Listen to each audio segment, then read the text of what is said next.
The United States is going to win the World Cup.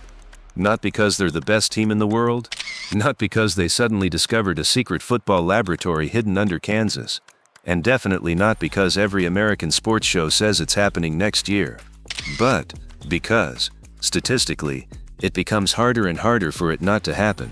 Now, before football fans start typing angry comments at world record speed, hear me out.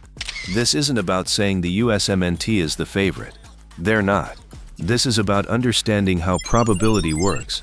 And once you see the numbers the right way, the whole conversation changes.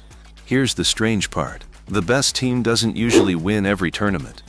If that sounds wrong, that's because sports feel more predictable than they actually are. In theory, the strongest team should always come out on top. In practice, football is chaos wearing shin guards. One bad bounce, one red card. One goalkeeper deciding today is the day he becomes a superhero. And suddenly, a favorite is flying home early. It happens all the time. That's our first clue. The World Cup isn't designed to find the perfect team. It's designed to find a winner. Those are not the same thing. Think about it. A club season lasts months, dozens of games, plenty of time for quality to rise to the top. A World Cup is different. 7 matches. That's it. 7. Imagine deciding the world's best restaurant after tasting 7 bites of food. You'd probably get some weird results. Football does too. Here's where it gets interesting. People hear unlikely and think impossible. Those words are not even close to meaning the same thing. Let's say a team has a 5% chance of winning. That sounds tiny, almost laughable. But a 5% chance is not zero. Run the tournament enough times, and eventually that outcome shows up. That's how probability works. Casinos know this. Insurance companies know this. Your friend who somehow wins every office raffle definitely knows this. The important question isn't whether the USMNT is the best team. It's whether they're good enough to have a real chance. And increasingly, the answer is yes. Now let's talk about improvement.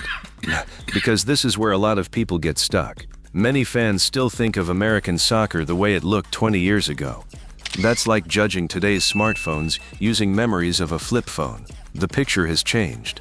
American players are appearing in stronger leagues. Development systems are better. The player pool is larger. The sport is more popular. None of those things guarantees success. But they all increase the odds. Slowly, quietly, year after year. This sounds simple. It isn't. Because football nations don't usually improve in a straight line. They improve gradually. Then suddenly everybody notices. You know the type. The band that was an overnight success after 10 years of touring. Same idea. Then comes the tournament effect. The most misunderstood part of the discussion. A team doesn't need to dominate every opponent. It just needs to survive. Win one knockout game. Then another. Then another. And weird things start happening. History is full of teams making unexpected runs, not because they became football gods overnight, because tournaments are short, and short tournaments create surprises.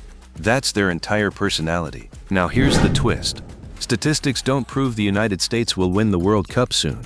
They don't prove it will happen in 2026, or 2030, or any specific year. What statistics suggest is that if a country remains competitive long enough, keeps improving, and keeps qualifying, eventually the probability starts working in its favor. Not every time, just enough times. And that's the difference. The goal isn't becoming unbeatable. Nobody is. The goal is staying relevant long enough for the math to matter. Which brings us back to the beginning. The United States doesn't need to become the greatest football nation on earth to win a World Cup.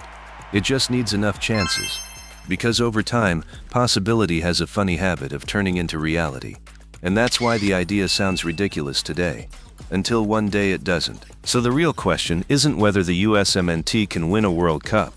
The real question is how many opportunities they'll need before probability finally cashes in.